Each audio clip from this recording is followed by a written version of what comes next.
Sino po ba yung pinakamasamang hari ng Juda? Pag-usapan po natin 'yan sa devotion natin na ito.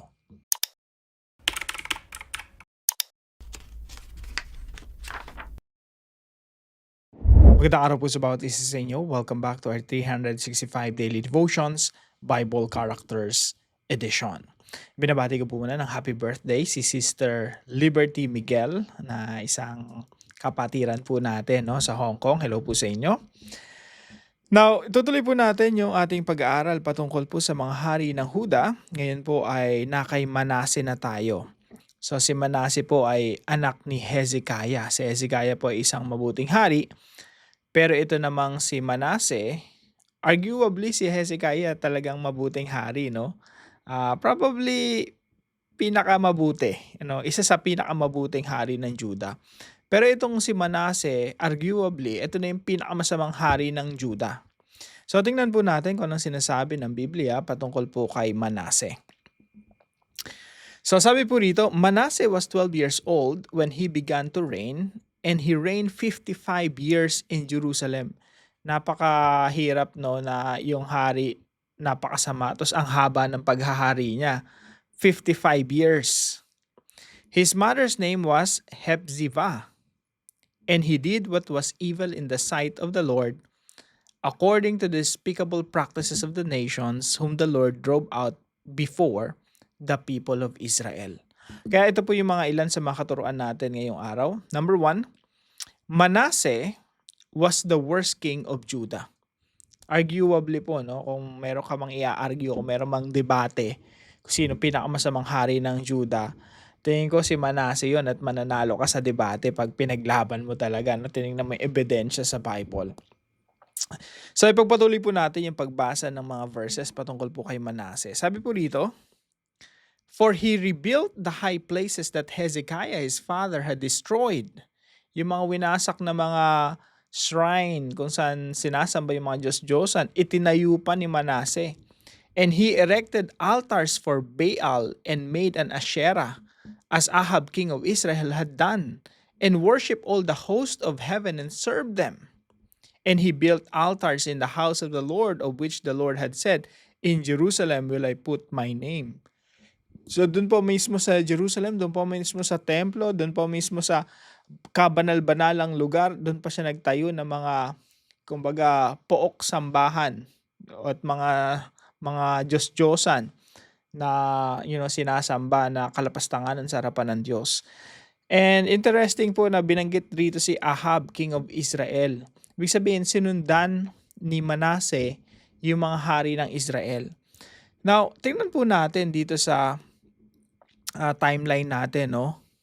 During the time of Manase, ito po si Manase, yung Northern Kingdom nahulog na po sa Assyria, bumagsak na. Ibig sabihin, yung kaparusahan ng Diyos, ibinuhos na sa Northern Kingdom.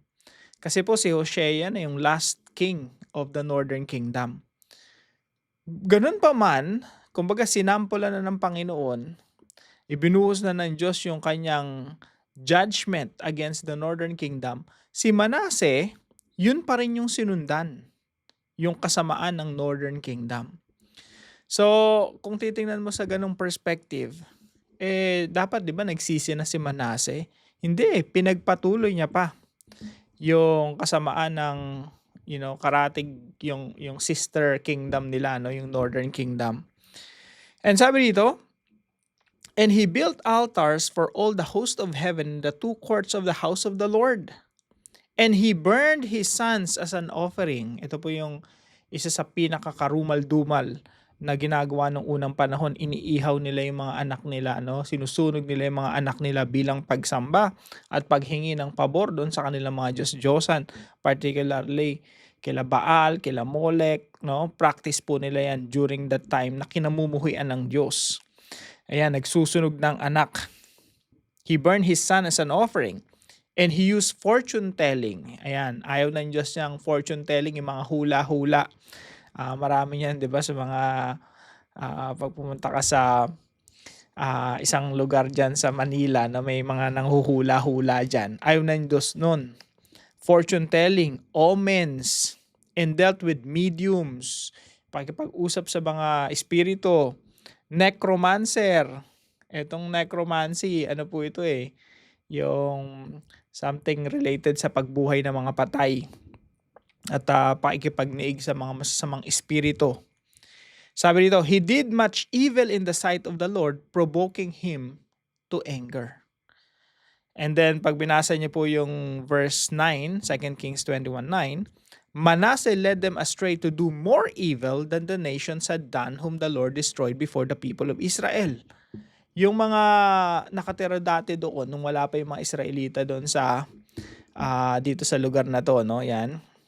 Puro mga pagan nations pa yan. Nung pinalitan ng mga Israelites sa panahon ni Manasseh, mas masama pa si Manasseh tsaka yung kaharian niya kesa dun sa pinalitan nilang masasamang mga kultura. Yan po yung sinasabi rito sa verse 9. Manasseh led them astray to do more evil than the nations had done whom the Lord destroyed before the people of Israel. And verse 16 po, moreover, Manasseh shed very much innocent blood. Maraming idinanak na dugo ito si Manasseh. Mga inosenteng mga tao till he had filled Jerusalem from one end to another. That's the description, no? Kumbaga pinabaha niya ng dugo ng mga inosenteng tao yung kaharian niya. Besides the sin that he made Judah to sin so that they did what was evil in the sight of the Lord. So itong si Manasseh, napakasamang hari talaga. Pero alam niyo po, something amazing dito sa devotion natin today. Yung biyaya ng Diyos na pagpapatawad, grabe din. No? Kayang abutin si Manasseh. Antindi nga na-amaze ako. Ang sama-sama nitong tao na to. Pero si Manasseh, tumanggap ng biyaya ng Diyos. So sabi rito, ito yung point number 2 natin, no? Manasseh experienced the grace of God. Bagamat si Manasseh napakasama, no? Kaya pa rin siyang abutin ng biyaya ng pagpapatawad ng Diyos. Biyaya ng pagmamahal. Biyaya ng pagliligtas ng Diyos. Sabi po rito sa 2 Chronicles 33:10 hanggang 13. The Lord spoke to Manasseh and to his people, but they paid no attention. Therefore the Lord brought upon them the commanders of the army, the king of Assyria. Pinarusahan si Manasseh, hinuli siya, ginawa siyang bihag, who captured Manasseh with hooks and bound him with chains of bronze and brought him to Babylon. And when he was in distress, eto na, yung ginawang bihag si Manasseh ng mga Babylonians at nasa ibang lugar na siya, doon na siya nakatagpo sa Panginoon. Sabi dito, and when he was in distress, he entreated the favor of the Lord his God and humbled himself greatly.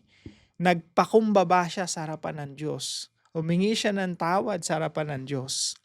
And verse 13, he prayed to him, and God was moved by his entreaty. Yung Diyos, pinatawad siya, no? God was moved. Kumbaga naantig yung puso ng damdamin ng Diyos nung nakita niya yung isang napakasamang tao, karumal-dumal na mga krimen yung pinagagawa, pero nagsisi, nagpakumbaba sa harapan ng Diyos. Sipin niyo pong mabuti yan. He humbled himself greatly and God was moved. And because of that, nirestore ng Diyos si Manasseh at ibinalik siya sa Jerusalem. Pangatlo po, Manasseh learned that sin has consequences. Bagamat tumanggap siya ng biyaya ng Diyos, bagamat tumanggap siya ng kapatawaran ng Diyos, at dahil sa kanyang pagpapakumbaba, si Manasseh natutunan niya na yung mga kasalanan niya may consequences. Kasi ginawa niyang idolatrous yung Judah And alam niyo po, eventually, winasak din ng Diyos yung Judah under Nebuchadnezzar. Kaninong hari na yon? Malapit na yun sa dulo kay Jehoiakim, Jehoiachin, and Zedekiah.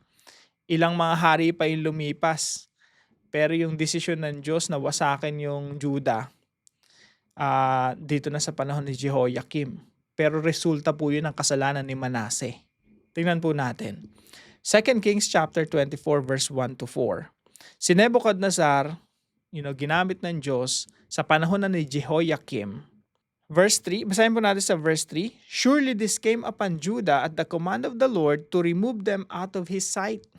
For the sins of Manasseh, according to all that he had done, and also for the innocent blood that he had shed, for he filled Jerusalem with innocent blood, and the Lord would not pardon. So yung consequence po ng kasalanan ni Manasseh, hindi porket tumanggap siya ng biyaya ng Diyos, ng pagpapatawad, wala nang resulta. Kumbaga, yung resulta ng kanyang kasalanan ay mapapawi na rin.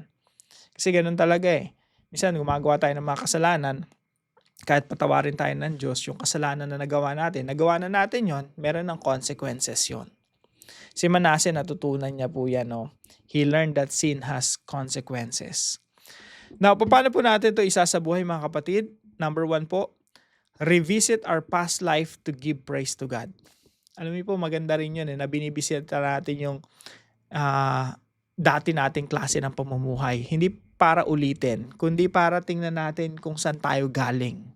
Unawain natin at tingnan natin kung ano yung difference nung malayo tayo sa Panginoon at ngayon na nasa Panginoon na tayo. Ako po, madalas ko pong ginagawa yan. No? Inisip ko yung nakaraan ko. Nakikita ko yung mga kasalanan pinaggagawa ko. Nakikita ko yung dati kong pagkatao. At nakikita ko paano ako binigyan ng Diyos ng biyaya ng bagong buhay. Biyaya ng pagpapatawad. Biyaya ng, nakamtan ko yung pag-ibig ng Diyos. At minahal ako ng Diyos sa ganang kalagayan ng, isa sa sitwasyon na hindi naman talaga ako kamahal-mahal pero minahal ng Panginoon. And point number 2, meditate on the grace of God displayed on the cross. Hindi lang natin bisitahin yung ating nakaraan. Bisitahin natin lalong-lalo na yung krus ng ating Panginoon Jesucristo kung saan natin natagpuan yung ating mga kasalanan, pinarusahan na sa krus ng Kalbaryo. Lahat po tayo parang si Manasseh. Maraming kasalanan ginawa.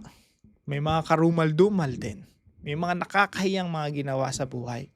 Pero lahat ng yon pinatawad na sa krus ng Kalbaryo.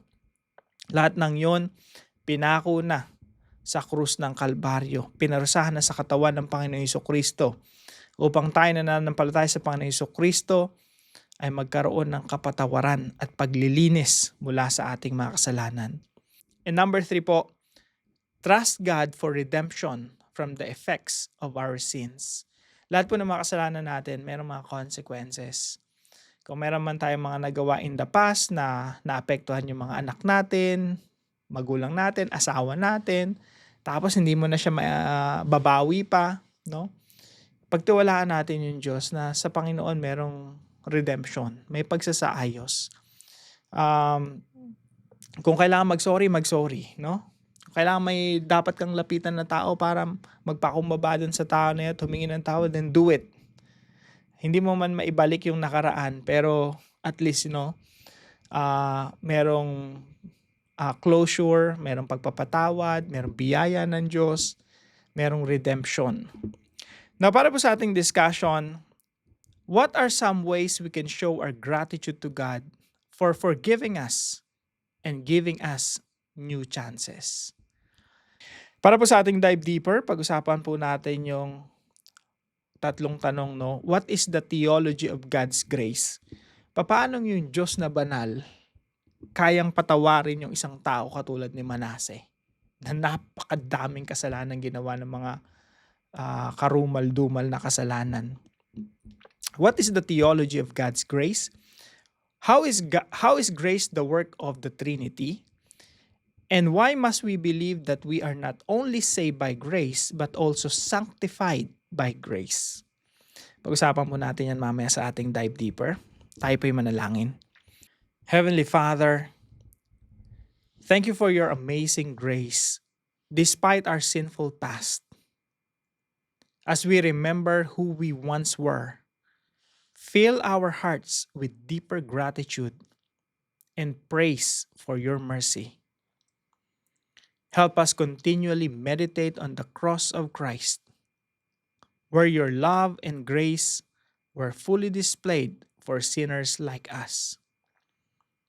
Lord, teach us to trust you not only for forgiveness, but also for redemption from the painful effects of our sins. Through the power of the Holy Spirit, sanctify us daily, renew our hearts, and strengthen us to walk in holiness and obedience for your glory alone. In Jesus' name, Amen and Amen. Maraming salamat po kay Sister Rita. Maraming salamat po sa inyong pagsuporta dito sa ating mga devotions. Ang Lord po ang magpala sa inyo. Now, kung kayo po ay may natutunan, ipalam nyo lang po sa comment section right below this video. And please don't forget to share this devotion to your family and friends. God bless you po. See you po tomorrow 5 a.m. dito sa ating Daily Devotions.